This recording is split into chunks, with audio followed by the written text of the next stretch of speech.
안녕하세요. 원래 계획대로라면 올해 초 결혼을 했을 뻔한 30대 여자입니다.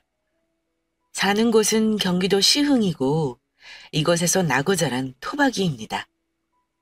결혼 생활 오래 하셨거나 힘들게 결혼을 이어가고 있는 선배님들에게 제 사연은 어쩌면 귀엽게 느껴질 수도 있을 거란 생각이에요. 그럼에도 제 사연이 저와 비슷한 상황인 분들에게 조금이나마 도움이 되었으면 하는 마음에 이렇게 들려드리고자 합니다. 이상한 시댁 이야기들은 저도 많이 들어봤어요. 제 주변에도 시집간 친구들이 많으니까요. 이혼할 정도는 아니어도 마음고생하는 얘기 정도는 차고 넘치죠. 저는 남의 이야기를 들을 때는 공감은 하면서도 나는 나중에 그런 시댁 안 만나겠지, 이런 생각을 은연중에 했던 것 같아요. 그런데 이런 사연을 보내고 있는 거 보면 사람 일은 참 알다가도 모를 일인가 봅니다. 제가 결혼 때려치운 이유는 저한테 많은 걸 바라기만 했던 시댁 때문이었습니다. 3년이 넘게 서로 큰소리 한 번 안 내고 사귀었었는데 결혼 준비하다가 서로 상처만 냈네요. 시간이 지났지만 아직 생각만 해도 그 사람 어머니와 시누이가 정말 싫습니다. 일단 객관적인 제 조건은 이렇습니다. 저는 공부보다는 돈 버는 데 관심이 많았고 부모님도 그런 제 의사를 존중해 주시는 편이었습니다. 저는 전문대학 졸업 후 아주 잠깐 직장 생활을 하다가 부모님의 작은 도움으로 피부 미용 관련 사업을 시작하게 되었고 운이 좋아 사업이 잘 되어 지금은 평균 월 수입이 남들 연봉 정도는 됩니다. 지금 고가는 아니나 외제차를 보유 중이고 시가 15억 정도 하는 건물을 소유 중입니다. 하지만 어떤 일이든 쉬운 일은 없듯이 저도 자리 잡기까지는 많이 힘들었습니다. 하지만 밑바닥부터 시작한 사람에 비하면 고생 많이 안 한 거 맞습니다. 부모님 지원 받아가면서 사업 시작한 건 저의 복이기도 하고 늘 감사한 마음을 갖고 있고요. 저희 아빠는 이곳에서 포도 농장을 오래 하시는데 규모가 꽤 커요. 예전에 아파트 많이 지을 때 보상받은 땅도 있고 저와 제 동생 앞으로 미리 증여해 주신 재산이 꽤 있습니다.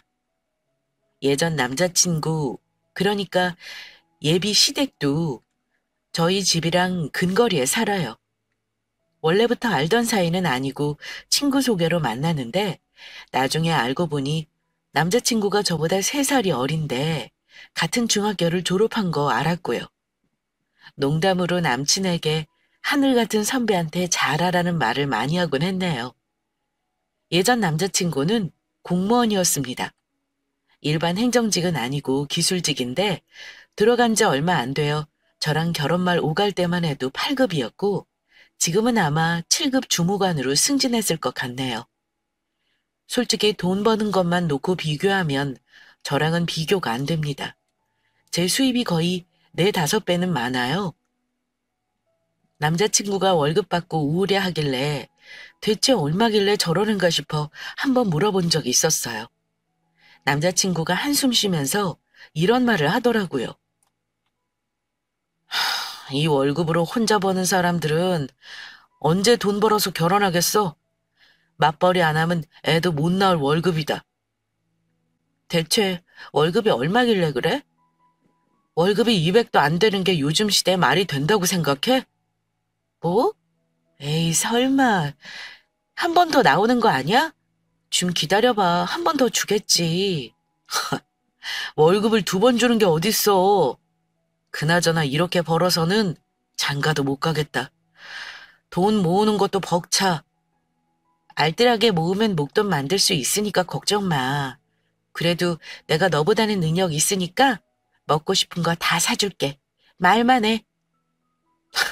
여자친구가 돈 잘 버니까 좋네. 자기야, 나는 그냥 취미로 직장 생활해도 되는 거지. 솔직히 사귀던 초반에 남자친구 월급 듣고 놀란 건 사실입니다. 그래도 남들 보기에는 안정된 직장이라고 하잖아요. 돈이야 내가 많이 버니까 크게 개의치 않았어요. 물론 남자가 돈도 많이 번다면 좋겠죠.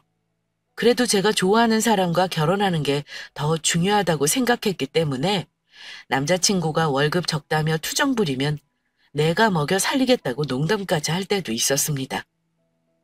남자친구와 저는 3년을 연애했는데 그 기간 동안 통장도 만들어서 돈도 같이 모았습니다. 나중에 결혼 비용에 보탤 생각으로요.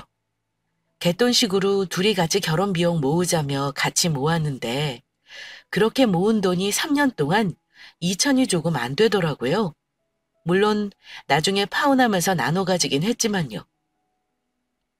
데이트하면서 누가 돈 많이 썼냐 굳이 따져보자면 제가 더 많이 썼어요. 그런 거 상관없을 정도로 그만큼 제가 조건 따지지 않고 많이 좋아했었어요. 남긴 연애 기간 동안 싸우기도 많이 했지만 서로 많이 좋아하고 믿고 사랑하는 평범한 커플이었습니다. 남자친구는 제가 돈을 본인보다 잘 버는 건 알고 있긴 했어요. 하지만 제가 가진 재산은 정확히 몰랐을 겁니다. 결혼 전 굳이 그런 걸 미리 말할 필요는 없었으니까요. 아무튼 제가 나이가 남자친구보다 3살이 많았고 30 중반으로 가면서 결혼에 대해 생각을 안 할 수가 없더라고요. 둘만 만날 때는 서로 너무 잘 맞고 문제가 없다고 생각했던 관계였기 때문에 결혼도 수월할 거라고 생각했습니다. 결혼 전제로 만나면서 남자친구 집에 놀러 가도 몇 번 갔었고 부모님이랑 식사도 하고 친척분들도 여러 번 만나 뵈었는데요.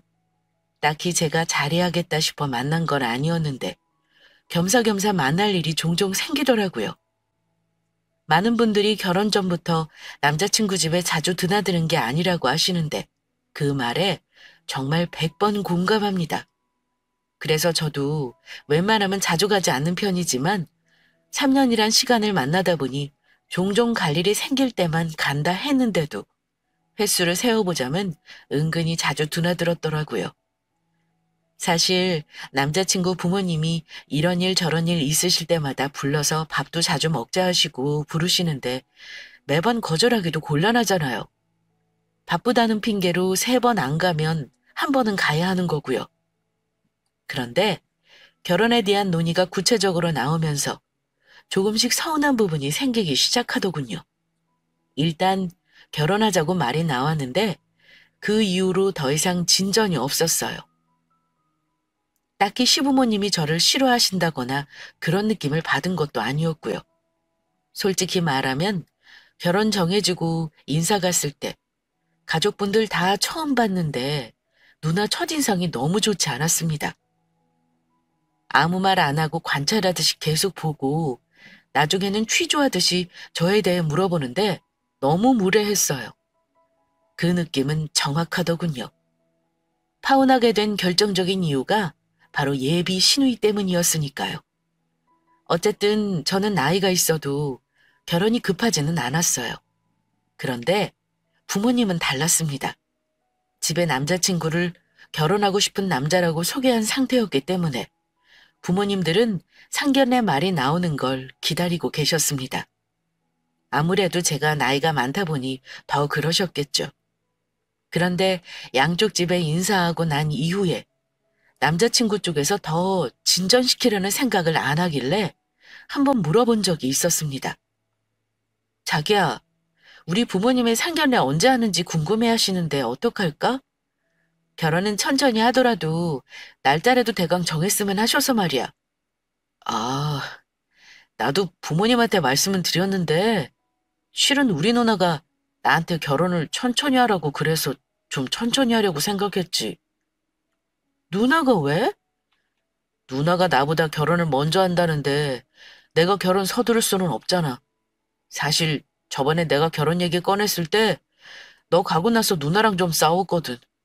누나는 30 넘어서 결혼해야 좋다는 말 믿고 늦게 결혼하려고 여태 미뤘는데 건방지게 결혼할 여자 데려왔다고 나한테 뭐라 하더라. 그렇구나. 그런 거라면 어쩔 수 없지. 그럼 나한테도 미리 말 좀 해주지 그랬어. 괜히 결혼한다 어쩐다 얘기 많이 했는데 곤란하셨겠다. 혹시 나 이미 미운털 박힌 건 아니지? 우리 누나가 속이 좁고 성격이 좀 지랄 맞은 것도 있어. 결혼이야 먼저 여건되는 사람이 하는 거지. 요즘 뭐 위아래 따져가면서 하나? 아무튼 그런 일이 있었으니까 이해 좀 해주라. 알고 봤더니 남자친구 위로 누나가 한 명 있는데 그 누나가 먼저 결혼하기로 했다는 말을 하더라고요. 누나는 남자친구보다 2살 위고 저보다 1살이 어려요. 그래도 손이 시누이라고 생각하고 저는 처음 만났을 때부터 꼬박꼬박 형님이라 부르고 존댓말을 했습니다. 제가 나이가 많긴 하지만 남자친구 누나가 먼저 결혼하는 건 당연한 일이라 생각하고 이해했고요. 혹시 저의 경제적인 능력을 노리고 남자친구가 저 만나는 거 아니냐 하시는 분들도 있을 것 같은데요. 남자친구가 막 계산적이거나 여우 같고 머리 좋은 스타일은 아니었습니다. 그냥 초긍정적이고 오히려 눈치가 없다고 해야 할까요? 그냥 여자한테 공연한 자격지심 안 부리고 제 말을 잘 들었어요. 답답할 때도 있긴 한데 뭘 알려주면 제 뜻대로 거의 따라주려고 하는 게 좋아서 이 정도면 결혼해도 마음고생 안 하겠다 싶어 결혼 결심한 거고요. 지나고 나서야 안 거지만 남자친구는 가족이랑 너무 친하고 좋아하는 게 문제였네요. 그냥 그 사람은 가족이랑 자주 만나서 모이고 밥 먹어야 하고 웃고 지내야 하는 게 당연한 사람이었어요. 가족과 허물없이 지내면서 저 역시 그렇게 지내길 바랬던 것 같아요. 그래서 일찌감치 자기 가족들에게 저를 소개해줬던 거고요. 아무튼 그 사람 누나가 먼저 결혼을 앞두고 있다기에 우리 결혼 논의는 잠시 밀어놓은 상태였습니다. 그러던 중에 얼마 후 남자친구 아버지가 생신이 다가왔던 적이 있었는데 마침 저보고 같이 밥을 먹자는 말을 하더라고요. 이미 인사도 한 사이고 거절하는 것도 예의가 아니다 싶어 선물까지 사들고 남자친구 집을 갔습니다. 그 자리에서 굳이 제 결혼에 대한 논의는 없겠다 생각했고요. 그런데 예비 시어머니가 무슨 남자친구에게 무슨 말을 들었는지 결혼 얘기를 갑자기 꺼내시더라고요. 너희는 언제쯤 결혼할 생각이니? 우리 미연이 날 잡은 건 전에 들었지? 안 그래도 너 불러서 상견례 날 언제로 잡을지 의논하고 싶었어. 부모님은 어찌 생각하시는지 여쭤보고 날짜를 잡았으면 하는구나. 저는 예비 신우의 결혼 문제로 우리 결혼을 조금 뒤로 미룬다고 생각했는데 어머니는 생각이 다르시더라고요. 형님이 결혼 날 잡았다고 하시길래 저는 뒤로 미루려고 했죠. 한 해 둘 보내려면 너무 힘드시지 않겠어요? 제가 이렇게 말씀드리니 예비 시모가 이러시더군요. 그래, 네 말대로 한 해 아들, 딸 둘 시집장가 다 보낼 수는 없지. 그런데 우리 강현이한테 들어보니까 네가 결혼 준비 다 되어 있다길래 날은 잡아놓아도 될 것 같아서 하는 말이야. 우리 미연이 시집 보내는데 결혼 비용이 많이 들어서 너희는 많이 못 도와줄 것 같아 걱정이었는데 그 말 듣고 내가 어찌나 마음이 놓이는지 모른다. 아마 예비 시모는 제가 돈을 잘 번다는 걸 대충 전해 들었던 것 같습니다. 그런데 저는 예비 시모의 말이 조금 듣기가 불편했어요. 딸 시집 보내는데 돈이 많이 들어서 아들 결혼을 미루려고 했는데 여자 쪽이 준비가 다 되어 있다고 하니 그냥 장가 보내도 되겠다는 말로 들려서요. 그런데 같이 있던 예비 신우가 옆에서 참견하더라고요. 엄마도 참. 강한이 이제 막 30이야. 뭐가 급하다고 자꾸 장가를 빨리 보내려고 그래? 일단 나 먼저 결혼하고 나서 천천히 생각해. 우리 강현이가 급할 게 뭐 있어? 급하면 나이 많은 올케가 급하겠지. 이런 말을 하는 겁니다. 기분이 은근히 나쁘더라고요. 제가 3살 연사인 게 무슨 큰놈이나 되는 것처럼 저런 식으로 말하길래 기분 나빴지만 그냥 웃고 말았습니다. 저도 결혼이 급한 건 아니고요. 강현 씨도 아직 모은 돈이 얼마 없어서 시간이 필요한 건 맞아요. 형님 결혼에 신경 쓰시고 저희는 조금 뒤로 미뤄도 괜찮습니다. 제 대답을 들은 예비 시모는 그래도 양쪽 집에 인사까지 다 했는데 마냥 있는 건 도리가 아니지. 결혼이라는 게 완벽히 조건 갖춰지고 나서 하라면 힘든 거야. 그러니까 상견례는 미리 해서 날이라도 잡아놨으면 한다. 예비 시부모의 의견을 저희 부모님께 전달했더니 흔쾌히 좋다고 하셨어요. 말씀은 안 하셨지만 나이 찬 딸이 연애만 하고 일만 하는 게 아마 속이 타셨던 것 같습니다. 그래서 양가 상견례를 한 달 정도 후에 하게 되었고 그 자리에서는 크게 문제될 것 없이 분위기도 괜찮았습니다. 그 자리에서 이듬해 봄쯤으로 날짜 잡는 걸로 의견을 모았고요. 문제는 결혼 비용이었는데요. 제가 미리 부모님께 말씀드렸던 부분이었습니다. 남자친구 쪽에서는 최대한 보태줄 수 있는 비용이 4천 정도라고 하더라고요. 솔직히 전세가 먹기에도 터무니없는 금액이긴 하죠. 예비시댁에서도 돈 없다는 말을 당당하게 했던 건 아니고 딸 시집 보내느라 여유가 없다고 송구스럽게 얘기하긴 했습니다. 저희 쪽에서 딸을 먼저 결혼시키느라 여유가 많이 없어서 죄송스럽네요. 아직 이 녀석이 공직 생활한 지 얼마 되지 않아 모은 돈이 많지가 않아요. 그래도 따님 결혼 준비를 많이 해놨다는 말을 들어 마음이 놓입니다. 저희 부모님은 상견례에서 결혼 비용 가지고 문제 삼으면 혹여 예비시댁에서 마음이 상할까 싶어 최대한 예의 갖춰 말씀하셨어요. 하하, 저희 아이도 결혼 준비해놨다고 할 것까지는 없습니다. 아직 결혼 날짜까지는 여유가 있으니까 너무 걱정하지 않으셔도 될 것 같습니다. 부모 마음이야 자식한테 다 해주고 싶은 게 당연하죠. 하지만 형편 안 되는 걸 억지로 할 수는 없지 않겠습니까?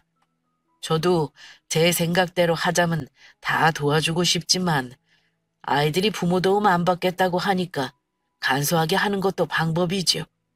결혼하는 거야 간단하게 하면 어떻습니까? 결혼하고 나서 아이들이 잘 사는 게 더 중요하지요.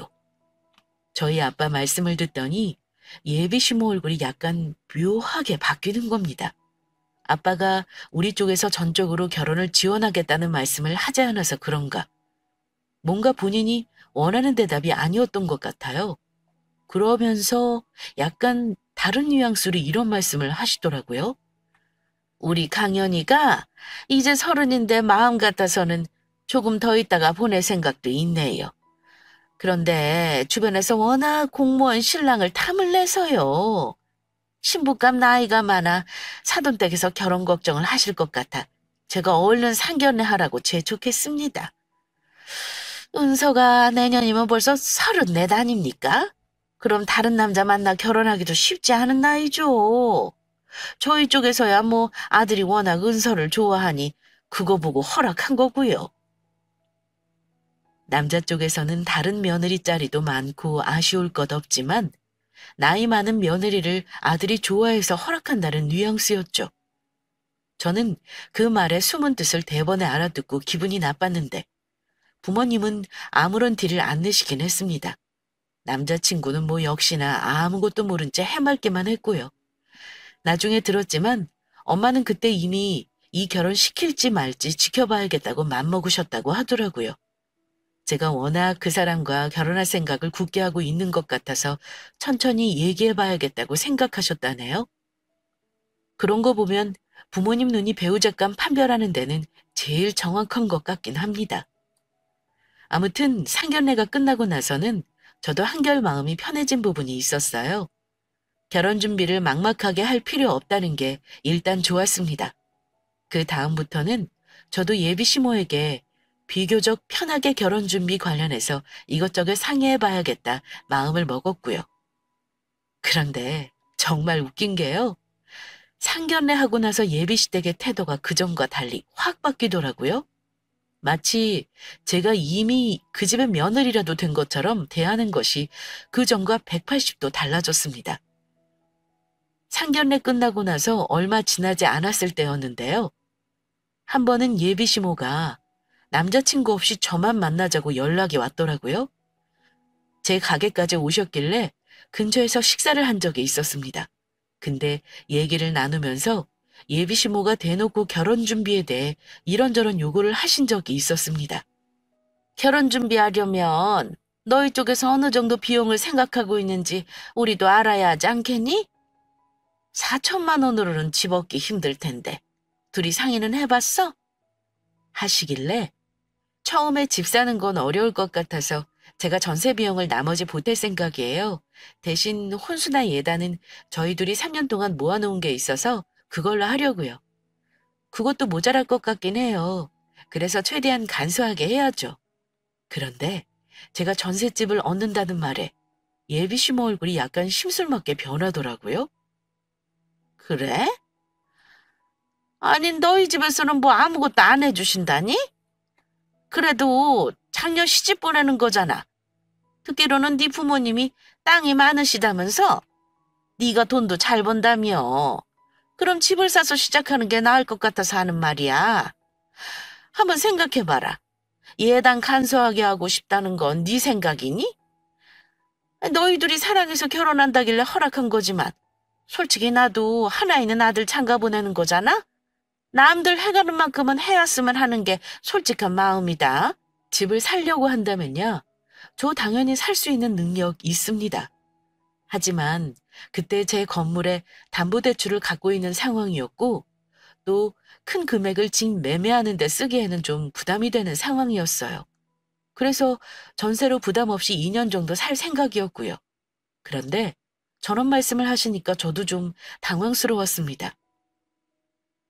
최대한 부모 도움 안 받고 우리 돈으로만 하려고 하는데요. 예물이고 뭐고 안 받아도 좋으니까 서로 결혼 반지 하나씩만 하자고 했어요. 그건 상견례 때도 부모님들끼리 의견 주고받으셨던 거고요. 부모 도움 최대한 안 받고 간소하게 하고 싶다는 의견을 말씀드렸지만 예비 시모가 한술 더 떠서 하는 말이 이랬습니다. 요즘에는 1등 신랑감 맞으려면 열쇠 3개는 여자가 해운다 그러더라. 우리 아들이 너보다 나이도 어리고 공무원 같은 좋은 직장을 다니는데 열쇠 3개는 아니어도 우리 아들 차는 하나 해줬으면 하는구나. 친척들한테 며느리 드리는데 아무것도 안 하는 것도 예의가 아니고 한 1,000만 원 정도 현금 예단으로 준비하는 거 어렵지 않지? 너희 부모님도 나이 많은 딸 좋은 신랑감한테 시집 보내는데 설마 공짜로 보낼 마음은 아니실 거 아니야. 솔직히 너 우리 아들하고 헤어지면 그만한 신랑감 만나는 게 쉬울 것 같아? 너희 부모님도 아마 그건 아실 게다. 이왕 시집 보내는 거 좋은 마음으로 집도 좀 해주시고 사위한테 차도 해주시면 좋잖아. 네가 한번 잘 말씀드려봐라. 응? 아니, 제가 연상이라지만 막말로 10살이 많은 것도 아니고요. 솔직히 남자친구가 아니라도 저 다른 사람 만나려면 충분히 만날 수 있습니다. 조건만 보고 가자면 훨씬 좋은 조건 남자 골라서요. 그런데 제가 마치 큰 흠이라도 가지고 있는 양 노골적으로 현금 예단과 남자친구 차를 바꿔달라 요구하시는데 저렇게 속물이었나 싶어 솔직히 불쾌했습니다. 기분 나빴지만 그 자리에서 오목조목 따지기보다는 남자친구 입을 통해 전달하는 게 낫겠다 싶어 남자친구와 상의 후에 말씀드리겠다고 하고 저는 일단 돌아왔어요. 그런데 결혼 준비하면서 처음으로 남자친구와 언성을 높여가며 다퉜습니다. 그 일로 남자친구가 속으로 무슨 생각을 하고 있었는지도 대강 알게 되었고요. 어머니가 요구하시는 거 나는 못해. 내가 아예 안 하겠다는 게 아니라 남들 해가는 만큼은 해가겠다고 한 건데 너는 남들 해가는 만큼 하면서 나랑 결혼하는 거 아니잖아. 그럼 상식적으로 서로 비슷하게 해야 하는 게 맞는 거 아니야? 근데 나한테 집이랑 차에 현금 예단까지 요구하시는 건 너무 과한 요구야. 자기가 왜 화를 내는지 알겠는데 우리 엄마 말이 아주 틀린 건 아니야. 요새 집을 남자 쪽에서 무조건 해온다는 법은 없잖아. 있는 쪽에서 좀 더 해올 수 있는 거지 너무 계산적으로 구는 것 같아서 나도 기분이 별로네. 솔직히 자기네 집이 우리 집보다 잘 사는데 장인어른이 차 정도는 해주실 수 있는 거 아닌가? 내가 계산적이라는 말을 듣는 순간 그 사람이 내가 알던 사람이 맞나 싶게 낯설게 느껴지더라고요. 야, 내가 너랑 하루 이틀 사귄 것도 아니고 결혼할 때 너한테 대단한 거 바라는 것도 아닌데 왜 나한테 말도 안 되는 걸 당연하게 요구하냐? 내가 계산적이었으면 애당초 너랑 결혼할 생각도 안 했어. 남자 쪽에서 무조건 집 하는 법이 없다고? 그 말은 맞다 쳐. 그래도 자식 결혼시키면서 부모가 마땅히 해줘야 할 건 있는 거 아니야?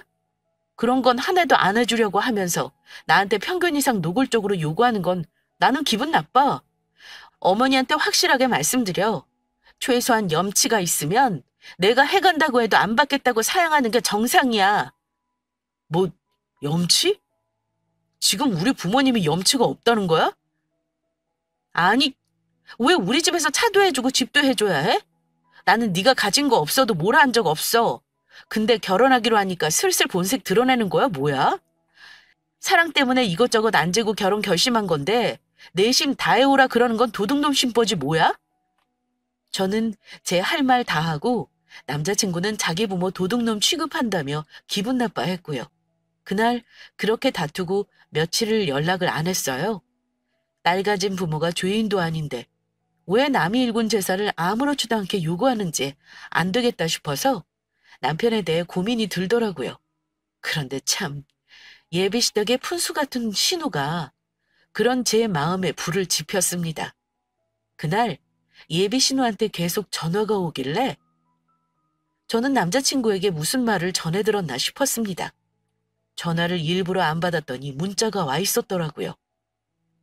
그런데 그 문자 내용이 참 어처구니가 없었습니다.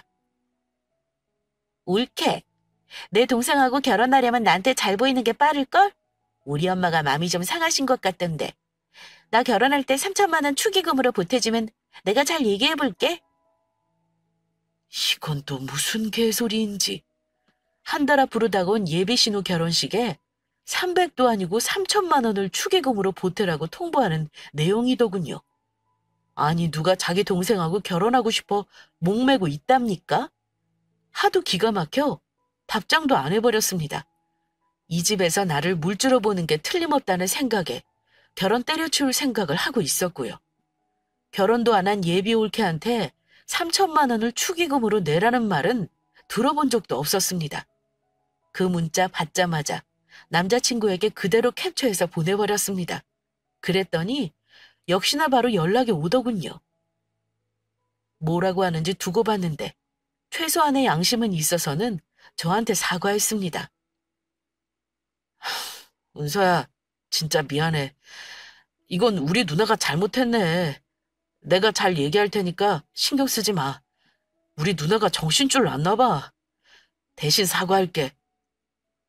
설마 진짜 3천만 원을 나보고 내라고 하는 건 아니지? 나 너무 기가 막혀서 말이 안 나와. 너랑 나랑 아직 결혼한 사이도 아니야. 축의금을 굳이 받으려면 너한테 말해야지 왜 나한테 달라고 하는지 이해가 안 간다. 알았어. 지난번에 엄마가 말씀하신 것도 생각해보니 네 말이 맞는 것 같아. 일단 우리 엄마가 얼굴 한번 보자고 하시니까 그때 내가 확실히 얘기할게. 얼굴 보고 얘기 좀 하자. 남자친구의 사과에 다소 마음이 풀리긴 했습니다. 하지만 남자친구 말대로 얼굴 보고 확실히 우리 의견을 전달하는 게 좋을 것 같아 나를 잡아 예비시댁에 한번 찾아갔습니다.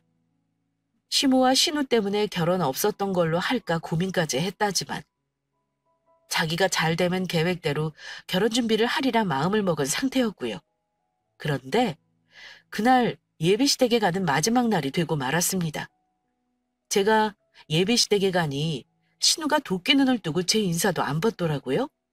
예비 시모는 뭐가 그리 급한지 다과도 준비하지 않고 저를 앉혀놓고 이러더군요. 내가 강연히 통해서 얘기는 들었다만 예당 간소하게 하는 대신 신우 축의금 못하는 게 그렇게 못마땅한 거니? 대뜸 예비 신우 축의금 얘기를 꺼내시더라고요. 옆에서 남자친구가 깜짝 놀라며 자기 엄마를 말리긴 했습니다. 아, 엄마, 그 얘기는 내가 그만하라 그랬잖아요. 3천만 원이 누구 애 이름이야? 우리는 꼴랑 몇천 보태주면서 어떻게 은서한테 누나 축의금을 내놓으라 그래요? 엄마, 진짜 이건 아니지. 강연이 너는 좀 가만히 있어. 예, 너 어차피 결혼하면 우리 식구 될 사람 아니냐. 예단 대신한다 생각하면 3천만 원 그까짓 거 많은 돈도 아니야. 식구 될 사람끼리 그 정도도 못 해주니? 다시 생각해보고 3천만 원 보태주는 거 고민해봐라. 그 얘기하려고 너 부른 거야. 이러시길래 아, 이 결혼하면 망하겠다 싶어 아예 때려칠 생각으로 말했습니다. 저 아직 이 집 아들하고 결혼 안 했어요. 가족도 아니고요. 3천만 원이 필요하시면 강현 씨한테 말해야지 저한테 무슨 자격으로 요구하세요? 잘 사는 집 돈은 돈도 아닌가요?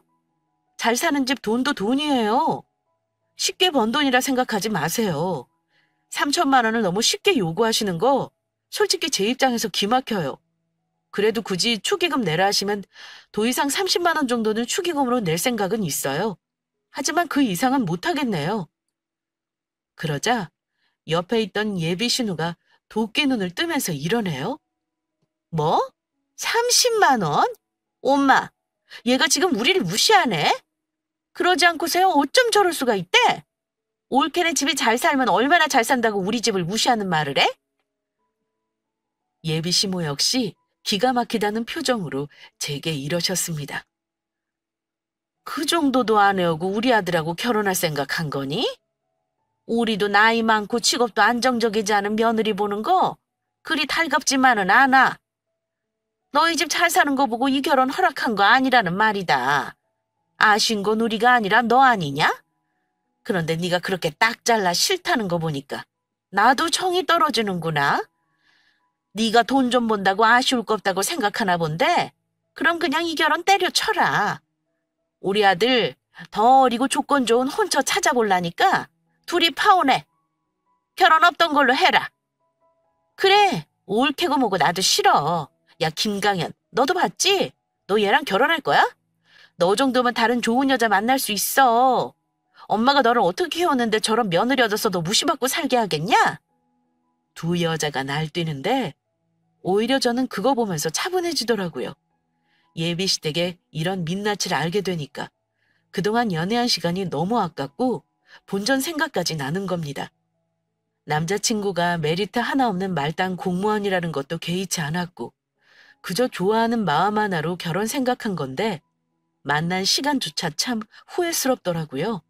남자친구는 어쩔 줄 모르며 제 눈치를 보길래 제가 그랬습니다.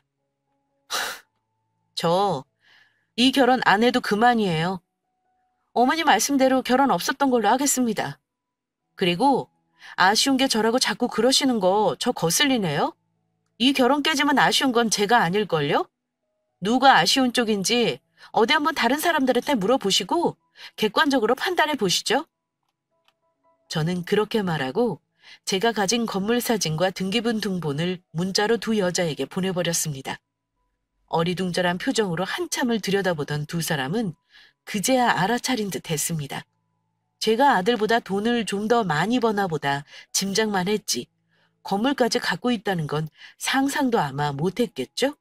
아니, 이게 대체 뭐냐? 이런 걸 왜 이런 상황에서 보여주는 거야? 김강현, 너 뭐야? 이런 거 왜 미리 말 안 했어? 어? 그 집 식구들이 자기들끼리 수군거리길래 제가 확실히 말해줬습니다.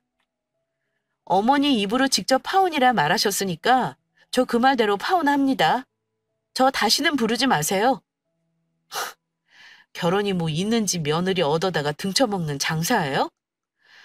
강현 씨도 알아들었지?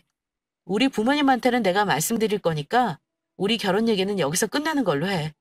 나는 거지 같은 너네 집이랑은 가족 못해. 남자친구는 한숨을 푹 내쉬더군요. 미안해, 은서야. 일단 오늘은 돌아가. 나도 이런 꼴까지 보이면서 너한테 결혼하자고는 못하겠네. 엄마, 누나, 이제 제발 그만해. 우리 집안에 어느 여자가 시집 오려고 하겠어? 나 같아도 이런 집이랑은 결혼하기 싫겠다. 내가 무슨 큰 벼슬이라도 해? 내 인생 망치는 게 누군지 잘 생각 좀 해봐. 그나마 그 거지 같은 집안에서 남자친구는 정상이라 다행이다 싶었습니다. 제가 일어나서 나가는데 조금 전까지 기세등등했던 예비 시모와 신우는 이제 어쩔 거냐며 전전긍긍하는 눈치였죠. 저는 다시는 이 집에 찾아오지 않으리라 다짐하며 결혼 결심과 그간의 미련을 모두 그 집에 내려두고 나왔습니다. 그날 부모님에게는 파혼하겠다고 말씀드렸어요. 엄마는 눈물까지 보이시면서 마음 아파하시는데 그냥 제가 싫어서 안 하는 거라고 관둘 거라고 했습니다. 부모님은 많이 놀라셨지만 어차피 결혼 안 하기로 마음먹은 거라 있는 그대로 말씀드렸고요. 다 듣고 나서 부모님은 화내시기보다는 내가 현명하게 잘 결정한 것 같다시면서 오히려 저를 토닥거려 주셨습니다. 전 애써 담담한 척하긴 했는데 멀쩡하다고 하면 거짓말이죠. 그래도 그 사람과 만 3년을 만났는데요. 결국 이렇게 결혼 준비하다가 서로 상처만 냈지만요.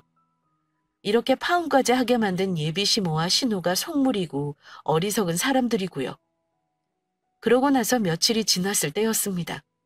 이미 파혼은 기정사실이었고 심란한 마음을 애써 정리하고 있었죠. 그런데 진짜 그 집안 낯짝이 두껍더라고요. 글쎄 예비 시모가 제 가게에 무작정 찾아온 일이 있었습니다. 게다가 혼자가 아니라 신우 될 뻔한 사람까지 데려오고요. 연기인지 진짜인지 모르겠지만 잔뜩 굳은 얼굴을 하고서 말입니다. 여긴 어쩐 일이세요? 지금 손님 있어서 오래 얘기 못해요. 할 얘기도 없고요. 그냥 돌아가 주세요. 저는 할 말이 없어요. 은서야, 생각을 많이 해봤는데 아무래도 실수는 우리가 한 것 같아서 사과하려고 온 거야. 내가 인연 오기 싫다는 거 끌고 왔다. 너한테 직접 사과시키려고. 그러시더니 갑자기 덥석 신우인연 머리채까지 붙잡고는 저한테 억지로 고개를 수그리게 하는 겁니다. 웃긴 게 그 신우년은 자기 엄마가 머리채를 잡는데도 가만히 있더라고요. 그거 보고 깜짝 놀란 저는 소리 질렀습니다. 저한테 왜 그러세요? 이미 끝난 일 그 사과 안 받아도 되니까 그만 돌아가세요. 그러자 예비 시모는 얘 은서야, 내가 이렇게 사과하지 않니? 우리 미연이 머리채 끌고 온 성의를 봐서라도 이 결혼 다시 생각해봐라. 우리가 요구한 거 싹 무시해도 좋아. 축의금이고 예단이고 아무것도 필요 없다. 응? 그냥 네 마음대로 해. 하자는 대로 할 테니까 결혼 물리지만 말아라. 우리 강현이가 마음이 상해서는 얼마나 수척해졌는지 몰라. 그 녀석도 결혼 안 하겠다 하는데 내가 보다 못해서 온 거야. 그래 옳게. 내가 지난번에 잘못했어. 이렇게 사과할 테니까 내 동생이랑 결혼 다시 생각해봐. 나이도 꽉 찬 사람이 결혼 이렇게 물으면 좋을 게 뭐 있어? 우리가 오늘 이후로 아무 간섭도 안 할 거니까 내 동생하고 그냥 결혼해. 어? 둘이 같이 머리까지 조아리며 사과하는데 정신 제대로 박힌 여자라면 예비 시모가 이제와 사정한다고 그거 보고 결혼을 다시 생각해 볼 리가 있겠습니까? 이런 사과를 왜 하겠어요? 제가 건물주인 거 확인하고 나서는 바짝 엎드리는 거 아니겠어요? 오히려 성물근성을 확인한 셈이니 더 싫어지더군요. 이미 말씀드렸지만 저는 강현 씨하고 헤어졌어요. 강현 씨도 저한테 그날 이후로 연락 없고요. 깔끔하게 둘 사이 정리할 겁니다. 저 시댁에 봉으로 보내려고 저희 부모님이 가르치고 입히고 키우신 거 절대 아니거든요. 제 입에서 험한 말 나오기 전에 돌아가 주세요. 자꾸 이러시면 저도 다른 방법 쓸 수밖에 없어요. 지금 저희 부모님 불러서 일 크게 만들어 볼까요? 그거 원하지 않으면 그만 가세요. 이렇게 야멸차게 말하는데도 불구하고 끝까지 매달리며 결혼 다시 생각해보라고 사정사정 하더군요. 제가 아들한테 전화하겠다고 하자 그제야 마지못해 돌아갔습니다. 저는 바로 남자친구에게 연락해서 가족들이 저를 찾아오는 일 없게 해달라고 부탁했습니다. 남자친구도 미안하다며 다시는 자기 가족이 괴롭히는 일 없을 거라 약속해줬고요. 그 일 이후로 몇 번 둘이 번갈아가며 전화나 문자가 온 것 빼고는 찾아오는 일은 더 이상 없었습니다. 자기 아들이 결혼 안 한다고 하니 도리가 없는 거죠. 그렇게 저의 연애와 결혼 준비는 끝이 났습니다. 부모님은 돈 오간 거 없어서 천만다행이라 하셨고요. 제 생각에도 양쪽 금전적으로는 복잡하지 않게 끝낸 것 같아 그나마 다행이다 싶었습니다. 파혼이 이혼처럼 큰일이라고는 할 수 없겠죠. 하지만 이 일 겪으면서 저도 느낀 게 하나 있습니다. 앞으로 제가 결혼 생각을 또 할 수 있을지는 모르겠지만 만약에 결혼이라는 걸 한다면 양쪽 부모에게 똑같이 할 도리 할 거고 양쪽 부모에게 똑같이 잘하려고 합니다. 대한민국의 딸 키우는 부모들이요. 가난한 집이든 부잣집이든 절대 거저 키운 집 없습니다. 딸이라 더 조심조심 키우지 정성 덜 들여 키우진 않습니다. 그런데 남의 딸 귀한 줄 모르고 아들 부모랑 가족만 챙기라고 하는 집안은 더 볼 것도 없다고 생각합니다. 낳아주고 길러준 부모보다 더 잘 모셔야 할 어른이 어디 있나요? 저는 아무리 남자가 좋아도 앞으로는 우리 부모님한테 패 끼치고 시집가지는 않을 생각입니다. 저도 어리석었던 거 인정합니다. 주위에서 여자 팔자는 어떤 남자를 만나느냐에 달렸다고 말하는 거 듣고도 저는 사랑 안 하면 남자 쪽이 딸리는 결혼 그까짓 거 할 수도 있다 생각했어요. 하지만 정말 좋은 사람들이었다면 여자에게 이것저것 뜯어내려고 하지 않았겠죠? 그 사람하고 한 연애와 시간은 아쉽지만 결혼은 역시 현실이더군요. 상처를 회복하려면 시간이 좀 더 필요하겠지만 나이 들더라도 결혼 자체를 위해 누군가를 만날 생각은 전혀 없습니다. 결혼 준비하면서 답답한 분이 혹여 계신다면 꼭 명심하세요. 며느리는 봉이 아닙니다. 혹여 부당한 대우를 받거나 어이없는 요구를 참고 계신다면 그런 결혼은 절대 하지 말라 말씀드리고 싶네요. 제 파혼 사연은 여기까지입니다. 추워지는 날씨에 감기 조심하시고요. 사연은 여기서 마무리하겠습니다. 감사합니다.